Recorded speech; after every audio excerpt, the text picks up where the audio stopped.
Cool. Hello, everyone. So we'll just, I suppose, wait a minute or two for other people to turn up. Um, nice to. Oh, listen to it. Sorry, I'm just sorting out the files on my computer. About 15 Word documents just opened. Um, that's not what I want. Perfect. I would like this, and I would like this. Okay, cool. So we'll just give it a minute, um, and then I'll start presenting. So I'm guessing you guys are here for a talk on eating disorders. I'm hoping. Um, So my name's Andre. Nice to meet you guys. I'm a fifth year medic um, at Oriel. And yes, I suppose we'll wait till one pass and then I'll just get started by showing my screen. Um, I hope this will be useful for you guys. I know you guys are, I think, mainly second years, right? So you've got psychology for medicine coming up next week. So I've tried to make this useful and I'm going to talk through some of the eating disorders sort of just trying to follow your spec essentially. Some of the etiological factors, so especially for anorexia and bulimia, which are the main ones you need to know about. I'll mention binge eating disorder, but you don't really need to know about the etiology behind that. And then we'll look at a couple past exam questions, talk about them a little bit, and then I'll do an essay plan at the end, which I hope will be useful for you. Um, Shout out at any stage if there's anything that doesn't make sense or you've got questions on anything. What I'll say is that I'm not a complete expert on this field, so I might not be able to answer everything, but I will I'll write my email down at the end and you guys can just message me about any questions or I can email you about anything that I wasn't sure on. So I suppose let's just get started and then people might join um, as we're going. So I'm going to share my screen. It's going to create a massive baloo. Perfect. No, we should be here. Um, okay, I know I'm screen sharing. Thank you. Go away. Um, and then let me present from the beginning. So like I said, do shout out any questions. Can you guys see that okay? Is that all right? Is that in presenting mode? Um, Someone could just shout out, that'd be cool. Um,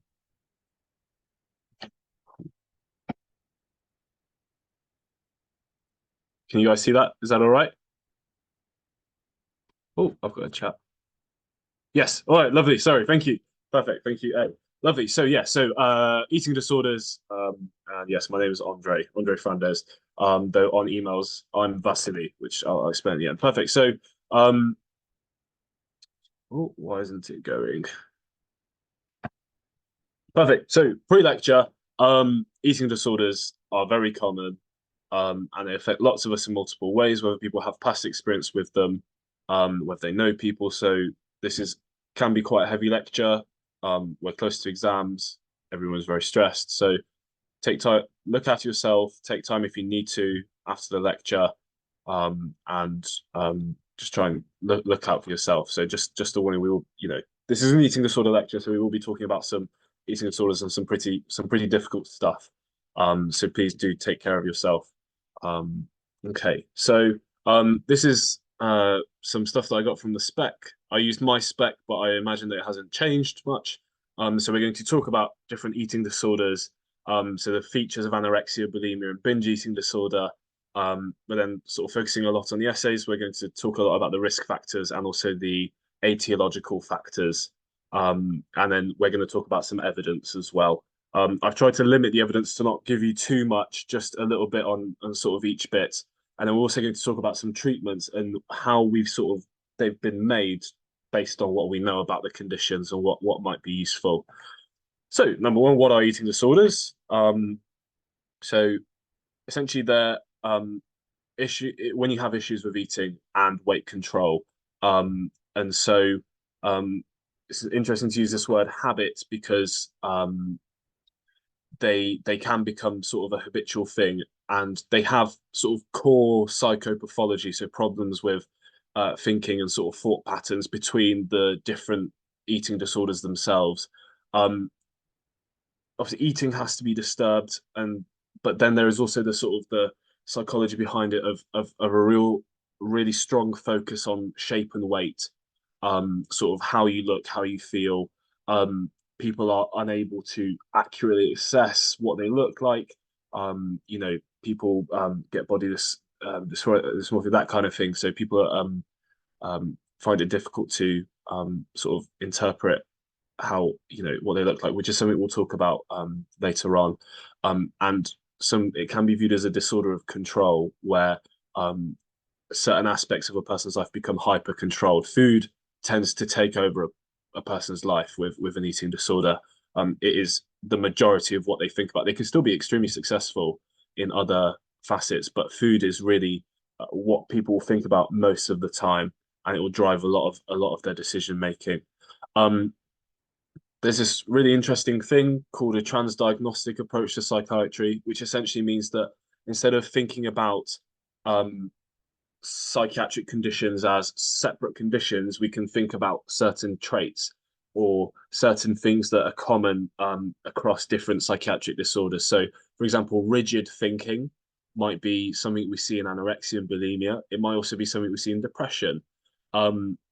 Altered sort of or changes in perception of body signaling we can see in anorexia and bulimia, or we can also see in something like anxiety, where body symptoms can cause a panic attack, stuff like this. So we'll also discuss the transdiagnostic approach to psychiatry a little bit and how you might feed some stuff about eating disorders into other lectures, into other essays or other topics, which might be interesting.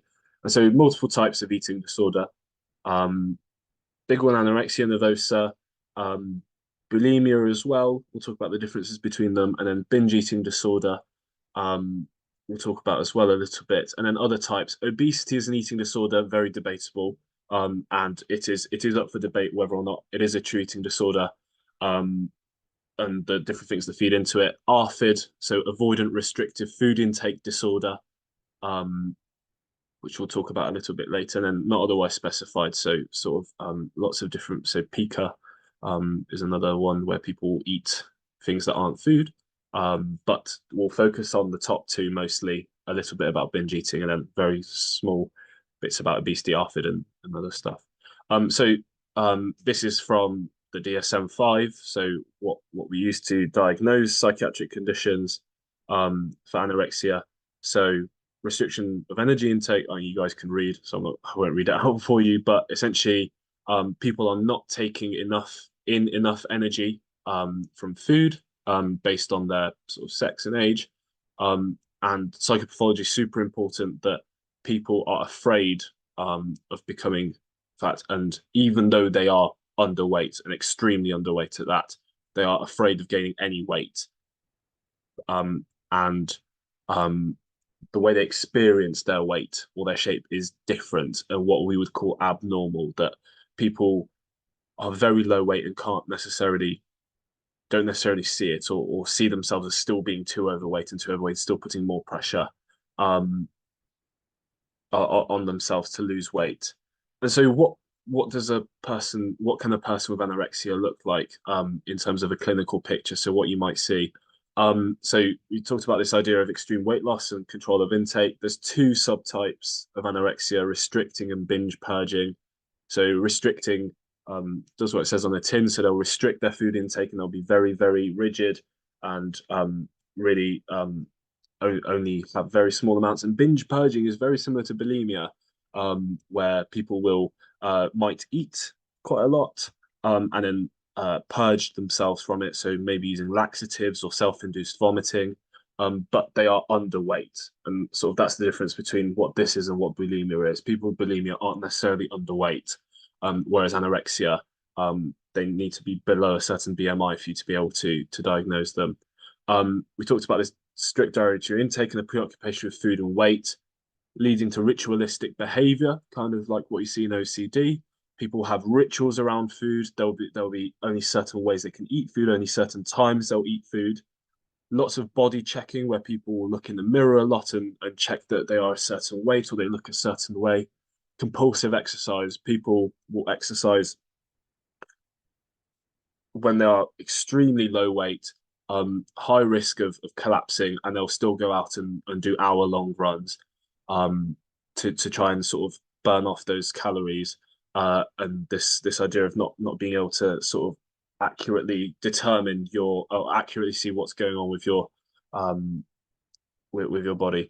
Um, so prevalence wise, more common in women than in men, and there's a peak onset in adolescence. And this is an essay question that came up, so we'll maybe talk about later about why maybe adolescence is such a peak time for these to develop. It's the highest mortality of any psychiatric disorder, um, fortunately to say.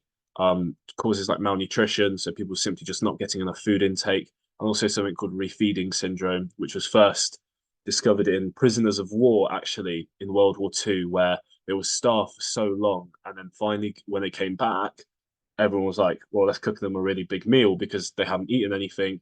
And it causes massive shifts of certain ions. So you get hypokalemia, hypomagnesemia, and hypophosphatemia.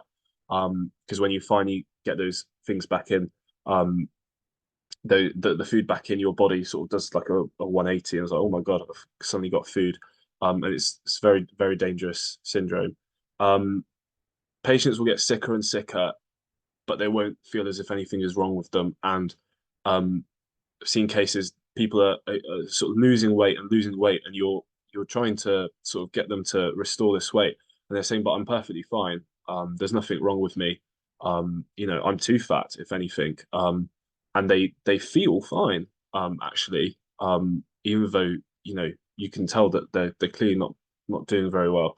And then high association similarities with other mental health disorders. So a lot of the time they are comorbid, so come with other psychiatric conditions, like anxiety, depression, this kind of thing. And again, this idea of transdiagnostic concepts of lots of different traits coming together that might feed into different disorders. Okay, so etiology of anorexia. So this will save you. If you are in an exam writing an essay and you're like, what the hell do I do?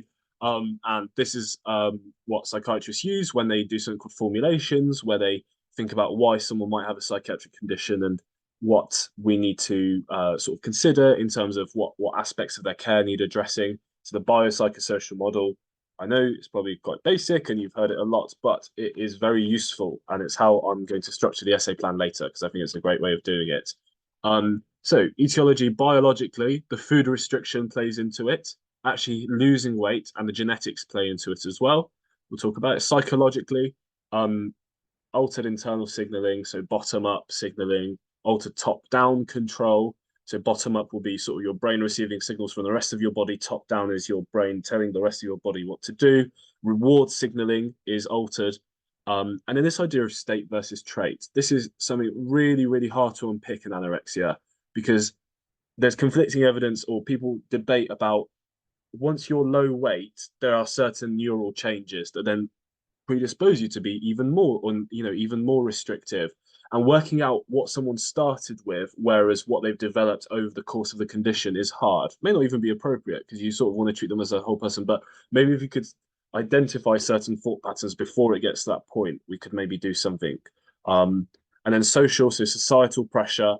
As you guys will know, what society views as or deems as desirable can also affect this, and family situation. So certain families can make it more or less likely that something like this will develop. And that's not saying anything about the family itself. It's just family environments sometimes can dynamics can really help, or they can also sometimes make situations more difficult to deal with. So going through the different etiological factors, food restriction. You guys maybe have heard about the Minnesota study where a group of young men in the were taken and they were severely food restricted for a period of months and then allowed a gradual refeeding process. And what came out of that is that they behaved very, very strangely towards food afterwards. They thought a lot about food. They reported they dream about food. Some of them became chefs afterwards, and they started having ritualistic behaviors to do with food. They'd eat food in hiding, and wouldn't tell people about it. And it mimicked a lot actually of what you see in patients who are anorexic and the way they act with food. So it led to this idea that maybe actually the actual state of being food restricted or being low in weight might cause something to happen in your brain that then propels it even further and even further. Another bit of evidence we have for the role of food restriction is that restoration is extremely important in therapy. Post-treatment BMI has been shown to be predictive of relapse rates, where if people are higher BMI after treatment, they are less likely to relapse. Obviously, you could then say, well, obviously, if they're higher BMI, they're less likely to relapse because they responded to treatment better, which is a hypothesis you could put forward. But the fact that weight restoration is so important for therapy that if you can't weight restore people, they will not get better. Obviously, they will not get better in terms of but also in terms of their thinking. It's very hard to, when someone is so low weight, they are very fixed in their beliefs. And so sort of points towards the actual low weight state or the starved state being part of the issue. And then this idea of the genetics being linked to metabolism as well as to psychiatric predisposition. So some people have called for it to be called a metabopsychiatric disorder, where clearly it's not just stuff in the brain going on, but also stuff of to do with signaling in the body and metabolism. So on to genetics. On that note, really famous study, a genome-wide association study. I don't know if you guys, so I'm just going to explain it. Sorry if I'm teaching you to suck eggs. But essentially, you take lots of people who have a condition and lots of people who don't, so healthy controls, and then you look for differences in their genome across the entire genome. So genome-wide association studies, and you associate SNP, so sort of small changes in their DNA, and look for what is common across the condition and different to healthy controls. And so 8 loci were found to be associated with anorexia nervosa in this one study. GWAS is incredibly difficult to interpret, and it's not the be-all and end-all because you get loci associated with certain conditions that doesn't always map onto a gene. So this is incredibly difficult to determine. And with lots of things, there is a genetic GXE, a gene environment interaction. And so it's not monogenic, as you guys probably know. So it's incredibly hard to map on one thing to anorexia or one gene to anorexia. So what came out of this that was more interesting was this next graph, which is the genetic correlation of SNP from the genetic correlation of anorexic patients with certain other conditions and certain other genes we see in conditions. So high correlations with major depressive disorder, schizophrenia, anxiety, depressive symptoms, neuroticism. So as we expected, it shares high sort of genetic correlation with other psychiatric disorders, pointing that it is a psychiatric disorder. Who'd have guessed? However, on the other side of it, there was low genetic correlation with body fat percentage, fat mass, body mass index, waist circumference, with fasting insulin, with leptin, which is a fat signaling hormone. Again, insulin resistant. On the other flip side of this, it seems that there is much, much less association with things that predispose people to be high weight, or things that are high weight. People that are high weight. So this pointed people to think that clearly the psychiatric side of the genetics is not just what's going on here.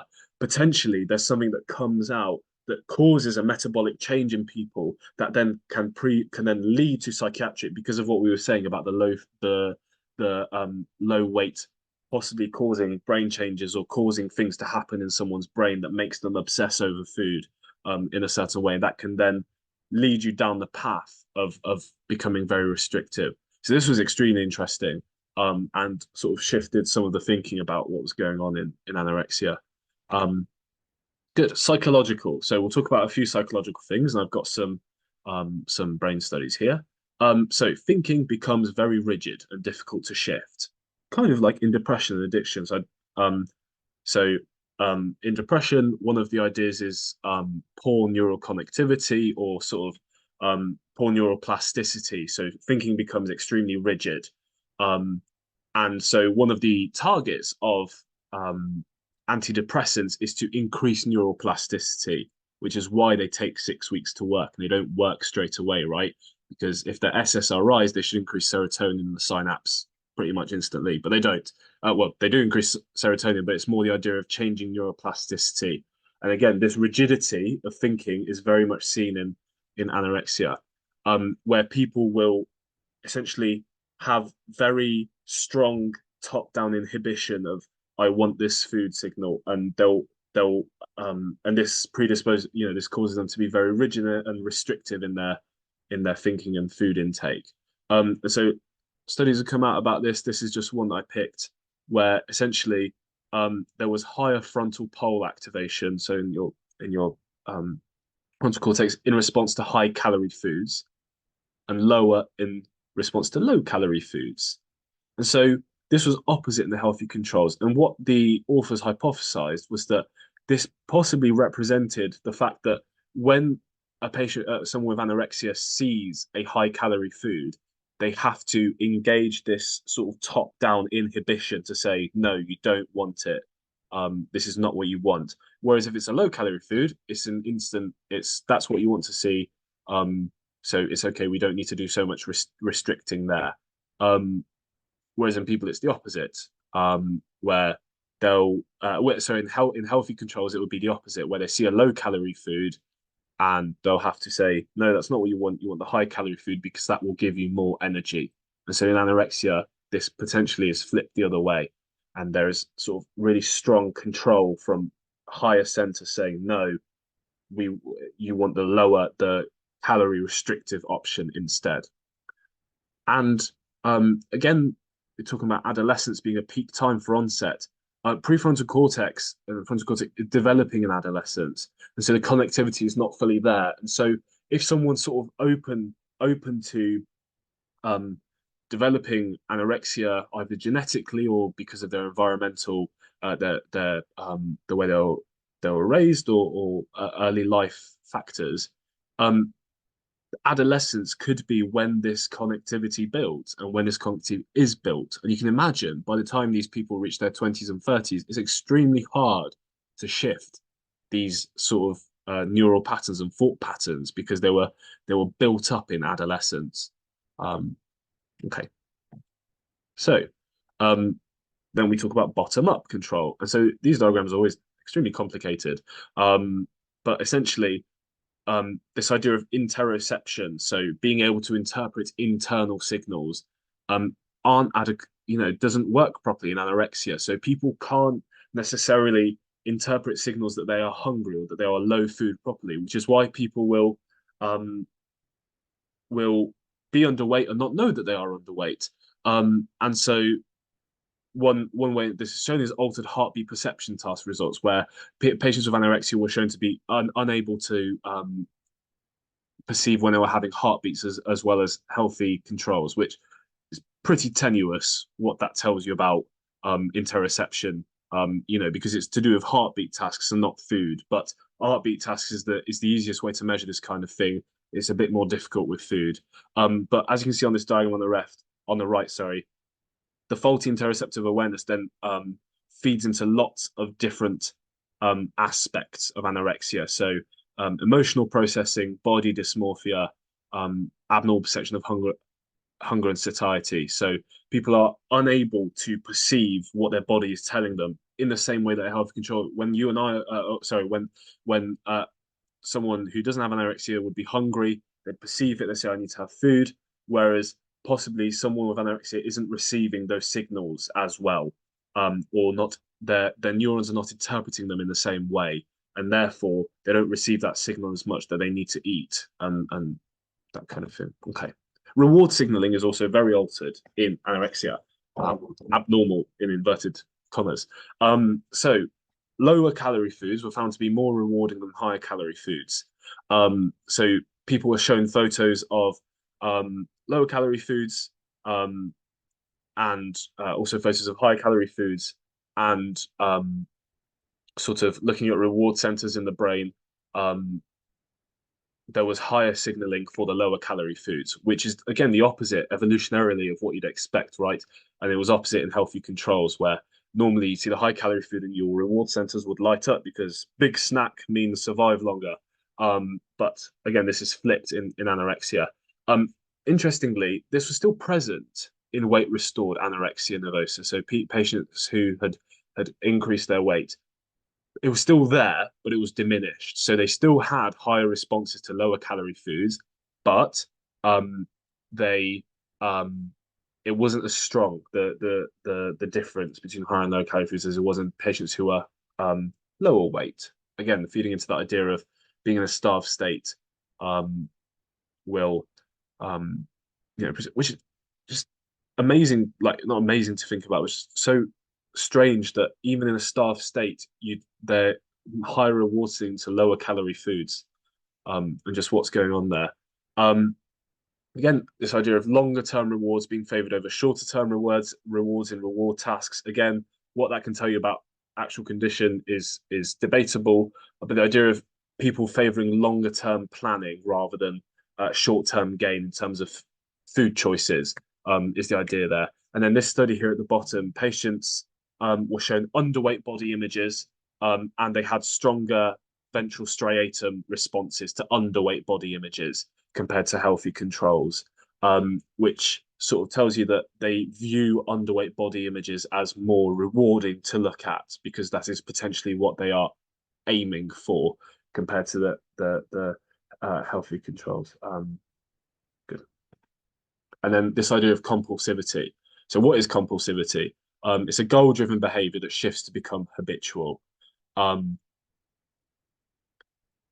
if you speak to people who exhibit compulsive behavior, so something like people who take who are addicted to drugs, and even people who sometimes uh, anorexic patients or things like that, a lot of people have they're not even sure why they do things anymore. They just do them, and there is something telling them to do it. There's this idea of the rewarding aspect of the behavior has lost its importance. It doesn't matter anymore. Um, they just do it because that's sort of how their neural circuitry has changed to wire them up to do certain things. But you might find reward in other aspects of the behavior. So, for example, harm avoidance. The idea that eating something will cause harm, and therefore my reward is not eating something because then I won't receive that harm.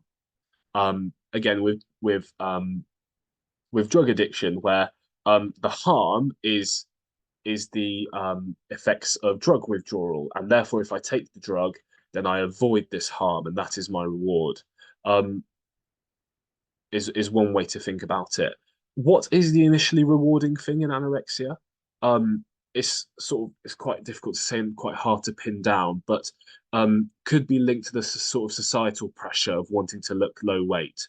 And that is maintained throughout. People do still think about that, but it can become a more compulsive thing of just I'm weight restricting because I'm weight restricting.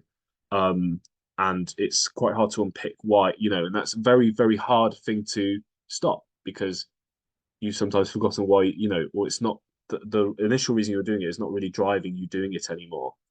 Um, so this study found that they sent questionnaires to people with anorexia and they found that compulsivity, people felt as if it was central to their condition. And on compulsivity ratings, their scores were very high, and there were parallels drawn in their responses to people with substance use disorders or addiction. It's important to consider rigidity in the context of compulsivity, so that its difference to impulsivity. And this is quite so interesting to make, but impulsivity is you do something just sort of in the spur of the moment. Compulsive is very much built up over time, and it's a behavior that just repeats and repeats and repeats itself, and you're not really sure why anymore. Again, obsessive compulsive disorder. People know, a lot of patients know extremely well what they are doing is like it's doesn't make logical sense whether or not you um flip this light switch so many times that this will happen or you've checked it so many times, but they do it anyway. And they find it very difficult to explain why sometimes. Again, okay. And then social factors. So, like I said, societal pressures in terms of pushing people to um, look a certain way or act a certain way because of what you see in the media.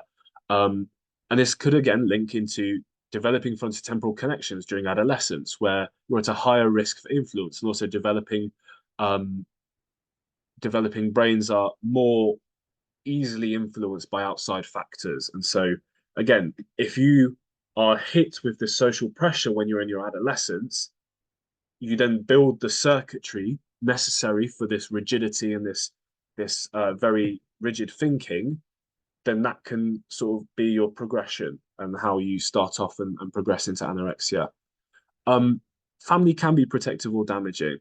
Um, Certain family situations can be very protective in terms of support from parents. Sometimes parents will also have psychiatric conditions that will then make it very difficult for children. As again, it's not anybody's fault in the family. It's just the way that it happens. That if your parents are very food restrictive, you're likely to take on, because you started from such a young age, and that is unfortunately just how it goes sometimes. These people are, people are not doing things maliciously. It's just how it happens. Um, and I put this point in because of a case that I saw um, recently. Caring parents are not always beneficial, where parents will often not want their child to come to harm, and um, patients with anorexia will find eating food very, very harmful, and they will really, really not want to. And so a lot of parents will then sort of feed into their behaviors and let them restrict because it causes less disturbance and less distraction to the patient. But actually, by doing that, you're letting them sort of perpetuate what's going on. And it's very, very difficult to tell a parent, look, you need to fight what's going on here. And yes, they're going to cry and yes, they're going to shout, but this is what's best for them. It's very hard to do that. So just being aware of different sort of family situations is really important, especially in the treatment, when you're thinking about how are you going to get this person back home, and when they're home, make sure it doesn't happen again. Okay, so treatment and rationale. So weight restoration is absolutely vital, as for reasons that we discussed before. However, a very important thing to consider is that there's a difficult balance between control and also helping the patient. Anorexia, patients really, really have lots of control over what's going on. And they feel that control, that they need that control over what's going on. When you take away that control from them, it leaves them in a spiral, and they're not really, something that's very central to the condition is this idea of control. And in order to be able to weight restore them, you need to take away that control first because they will not weight restore by themselves. Well, in some cases, you need to take away that control. And obviously, that's a massive problem because where is any trust going to be built if you take away that control? And so trust is very, very slowly gained back between the clinician and the patient. Um, much, much more advanced from what used to happen, where people were force fed. Sometimes, very, very barbaric things were done to people to get them to weight restore. Now, it's still forced, but it's with the patient's best intentions in mind at all times, and there are checks to make sure that no abuse of power can happen.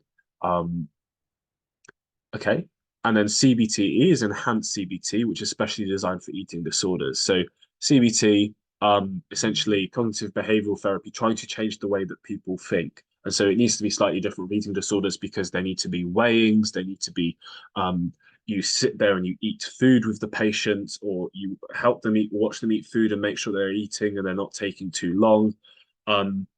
And you give patients homework to go back and think about their thoughts and think about their thought patterns and how that can be changed.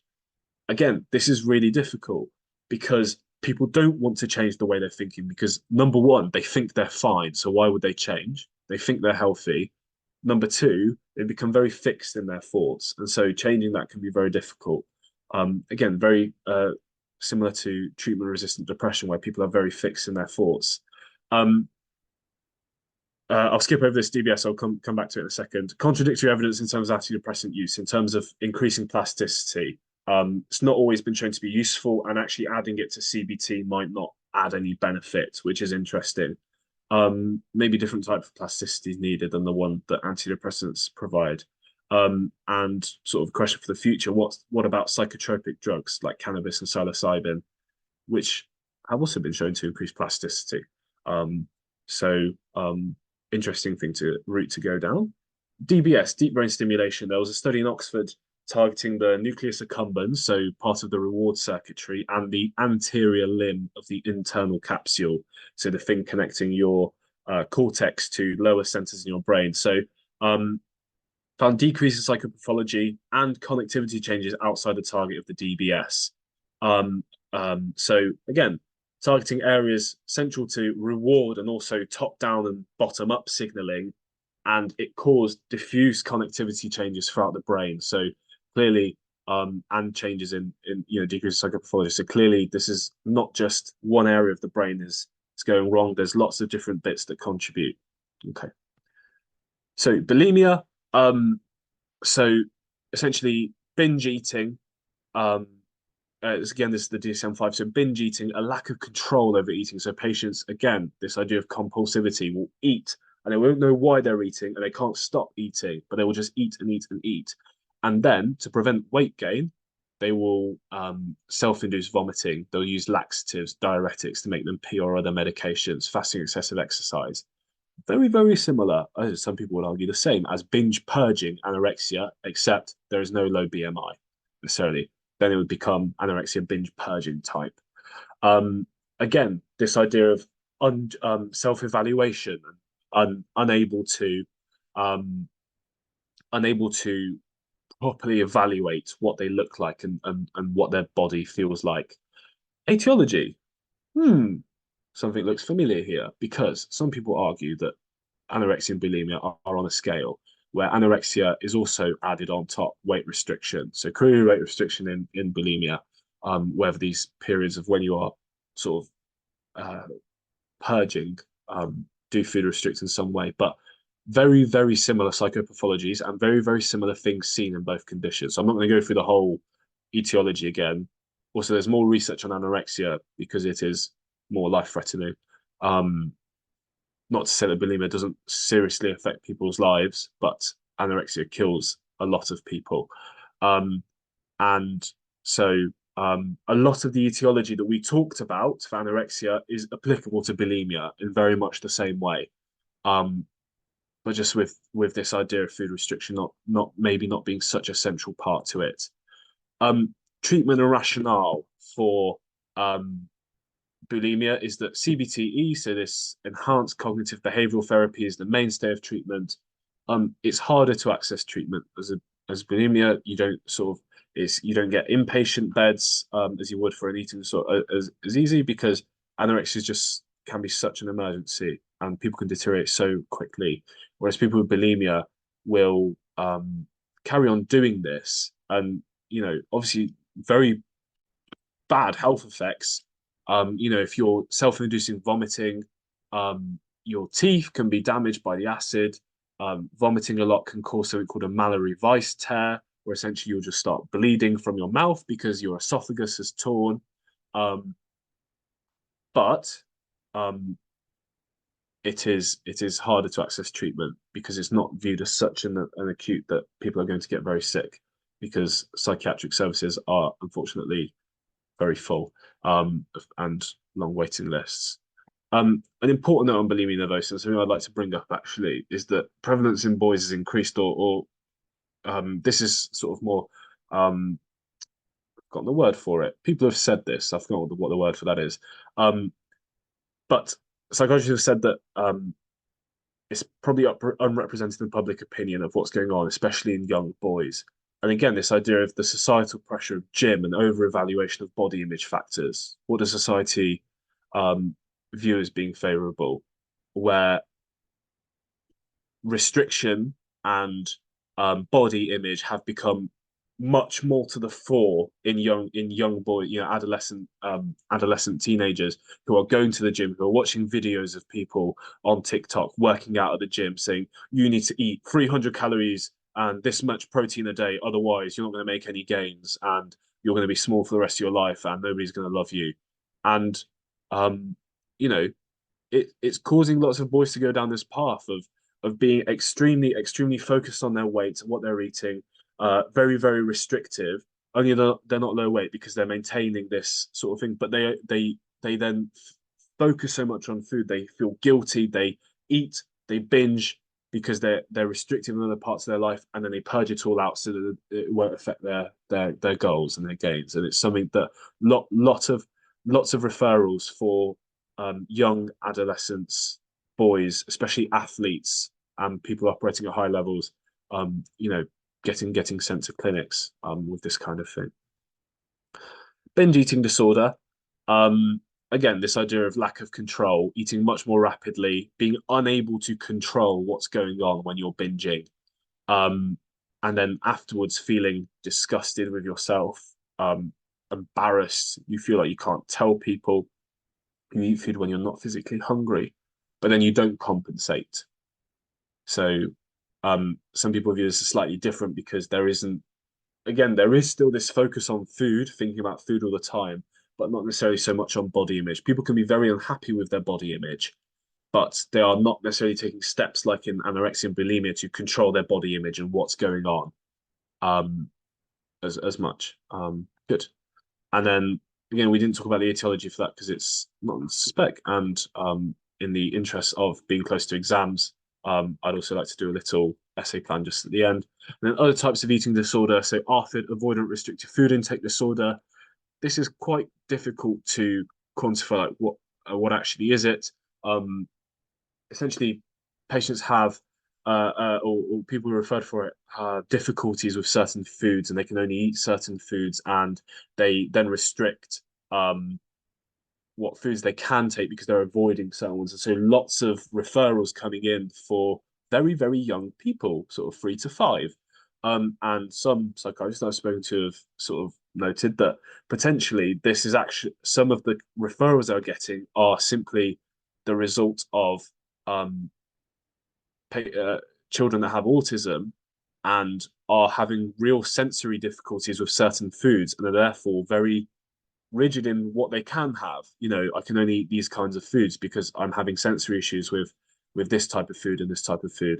Um, Obesity, so whether or not obesity is a eating disorder is again very up for debate. Lots of evidence that people have altered fat signaling, and that stuff like this, and then not lots of other eating disorders that you can look up in your own time if you like. But in the interest of being focused, um, I won't talk about them. What might an essay look like? So I pulled 2 essays from the depths of the past papers for psychology for medicine. And so I've talked about them a little bit throughout. So peak time for the onset of eating disorders in adolescence, and why might this be? And the clinical signs and psychological features of anorexia nervosa. What are the key etiological factors? And the thing I liked most when I was doing my exams was to read the examiner reports and figure out what I needed to do. So as you can see, um, best candidates able to integrate bio, psycho, and social, the biopsychosocial model. And if you just focus on one or two of these domains, responses can be weaker. And then in this next one, talking about adolescence, there were, again, bio, psycho, and social. So you cannot go wrong with the biopsychosocial model. It just means that you cover every aspect of the condition because no no one condition exists purely no one psychiatric condition exists purely as one psychological or one social cause. Furthermore, when you treat someone with anorexia, if you restore their weight but you send them back into a home environment where their parents are letting them be extremely restrictive, then what do you think is going to happen? They're going to get worse again. And again, a psychiatrist I was on placement with told me that she's seen plenty of anorexic patients eat their way out of hospital. So whilst they're in hospital, they'll do what the team says, they'll eat, they'll restore to a certain weight, and then when they're out, they will go back home and revert back to what they were doing before because they know at home they can do that kind of thing. So very important that all aspects of the patient are addressed, not just one or two, because then they'll just get unwell again and end up back in hospital. Okay, so I thought it might be nice. I hope you guys can still see this. If we just do like a little exam plan It'll be super quick, so I don't want to take up too much of your time. Um, but if we just do one on anorexia and the sort of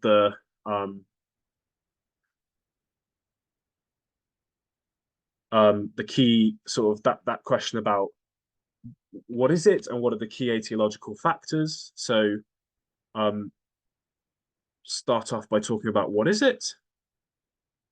So, this idea of food restriction,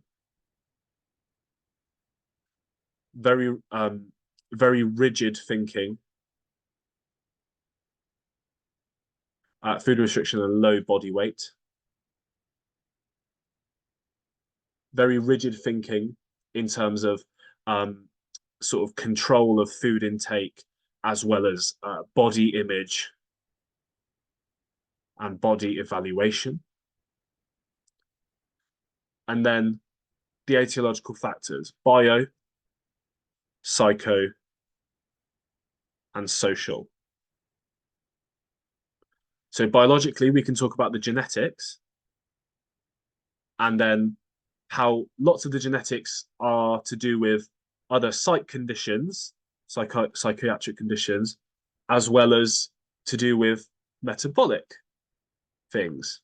And then also in biological. So again, I'm just sort of working through the lecture here, but I hope you can see how these are all starting to link up with each other. Where you talk about food restriction or being low body weight, being linked to the genetics of the metabolism as well as the low body weight of the actual condition. Again, in psychological, this idea of altered interoception, not being able to pick up signals from the body, is linked to the food restriction and the metabolic side of things. Whereas other psychological things, such as rigidity of top-down control, is linked to psychological genetic correlations. And then social, we talked about certain family situations, and then society as a whole and what pressures people to do certain things. But then also genetic and environmental interactions, early life abuse, certain family situations. These things all can add on to genetic predispositions that people have. So not everyone who has these genes will go on to develop anorexia. It's a very, GXE is very important, but the effect of early life events, particularly, can really, um, you know, um, lead someone down the path of anorexia. So I hope, again, this isn't the most thorough. We didn't talk about everything, but it's this idea I want you guys to be able to, if you're in an exam and you just don't know what to write. This is not just for anorexia, for any psychiatric condition. Biopsychosocial will never serve you wrong, because lots of these, there are some things in here that are scientific, but a lot of these things you could also think about and be like, okay, so I know that biologically genetics will probably play a role in lots of psychiatric conditions. Or what's going to play a role in this one because it's anorexia, food restriction, and then again, one of the reasons that I like psychiatry so much is that it's something that we all share. We can all think about. Not everyone knows about kidneys, but everybody's had experience with feeling down. Or down. And so again, with psychological, you can sort of think things through and what might be there. Good. So that's my presentation. I hope that was useful for you guys. Oh, before I go, let me so this is my email. So Vasily.Frandes with a lowercase Vasily at oriel.ox.ac.uk. So my name is Vasily, but everybody calls me Andre. So if you have any questions about anything, don't hesitate to contact me on email. I can see something in the comments here. Can we just put the psychiatric conditions in the psycho section? There's quite a bit of debate about how much psych conditions are environmental. Sorry, let me just open this up. Can we just put the psychiatric conditions in the psycho section? There's quite a bit of debate how much of psycho disorders are environmental versus genetic. What do you mean by that in the psycho section, Daria? In terms of like the biopsychosocial model, or of etiology. No, so sorry. So the biopsychosocial model is for psychiatric conditions where um there are biological determinants of. So this won't apply to other conditions. You know, you can still think about biopsychosocial when you're thinking about treating people with, say, something like a cancer in terms of what aspects of their care need addressing. But this is etiological factors where it will not just be purely psychological things that cause someone. This might be the correlates of what you see in a patient, but there are biological things that contribute to then developing certain psychological traits, certain ways of thinking. Is the idea here? Yes, there is a lot of debate of this GXE interaction. You know, how much of psychiatric conditions are genetic, how much of them are environmental. It's pretty clear that there is a contribution from both due to things like these GWAS studies, also twin heritability, where twins are more likely to inherit, you know, psychiatric conditions if one of them has it. So what I'm trying to say here is that psycho is one aspect of what to talk about in a psychiatric condition. Biologic biological things and social things also play a really key role. Um, if you know what I mean. Yes, I can scroll up. Sorry, let me. Um, I hope that makes sense, Daria. I hope that's okay. That was clear. Ah, I see. How much more anxiety and depression might lead to developing an eating disorder? Yeah, so definitely. So you could put in psycho. Sorry, okay, I understand you now. Apologies. Um, yes, of other psychiatric conditions could also, again, because of um the sort of traits that come with being anxious or being depressed. So anxiety, sort of lots of top-down control. Well, so not necessarily top-down control, but um, lots of thinking about things and obsessing over things, and in depression, lots of rigidity of thinking. Those could be traits that will also predispose you to develop anorexia. And so that could be, you know, this idea of transdiagnostic things that cross diagnostic borders, um, being important. Good. I hope that was useful. Um, Lovely. Okay. I'll stick around for like a couple more minutes if anyone has any questions, but if not, enjoy your, is it Wednesday? Yes, Wednesday evening, everyone. Let's see. Don't forget the feedback form. Oh God, good heavens. Sorry. No, do not forget the feedback form. I will get roasted. Please be nice. Here you go. You can either click on this form or scan this QR code. Um, Thank you, Osmi. The great Osmi has spoken. Good, but yeah, I'll stick around for a few more minutes if anybody has any questions. Um, the link in the chat. Indeed, I can.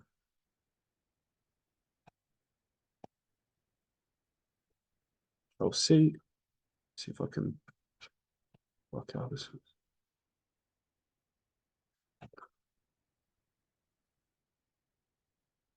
Perfect. So, does the DCM-5 actually use BMI as an absolute requirement for anorexia, or is more of a guideline on severity?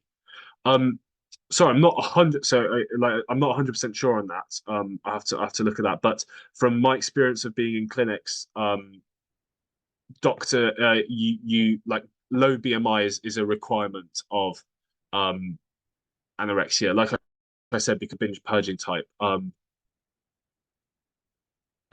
so therefore, it can be a marker of severity. I'm not 100% sure if it is part of the diagnostic. So I'm sorry about that. But if you email me, I can reply to you with some information about that.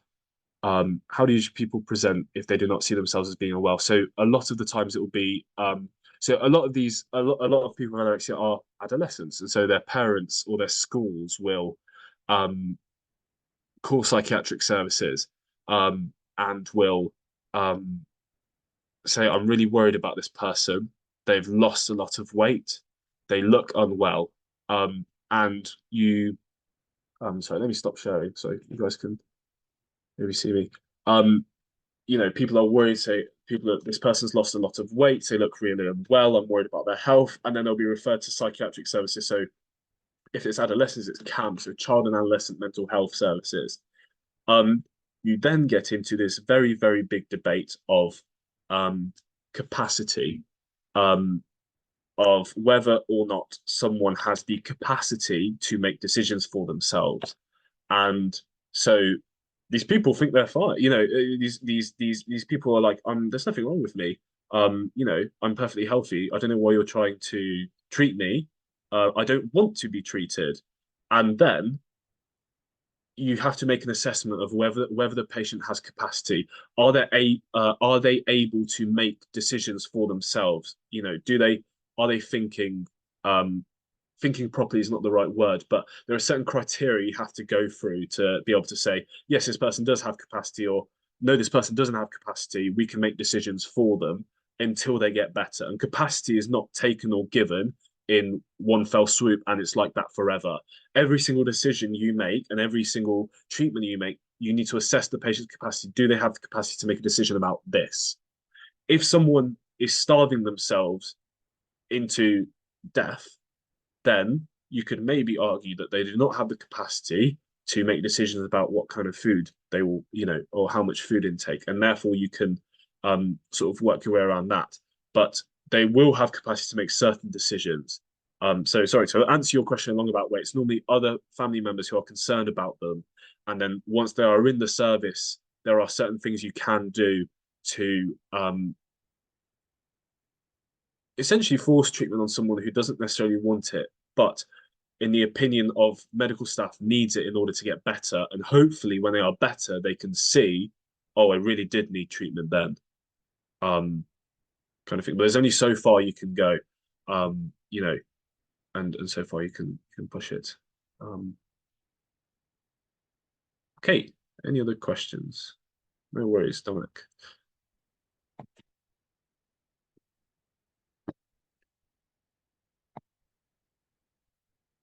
Thank you, Melly. Cool, lovely. If there's no other questions, like I said, I'll stick around for a couple more minutes. People want to ask when there's not the people in the room, but thank you guys. Have a good Wednesday evening. Hope that was useful.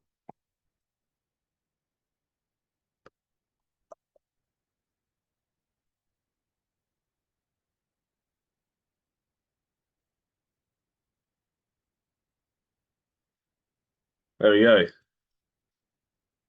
Lovely, Angela. Is that it? All right. See ya. Bye, bye, Rosa.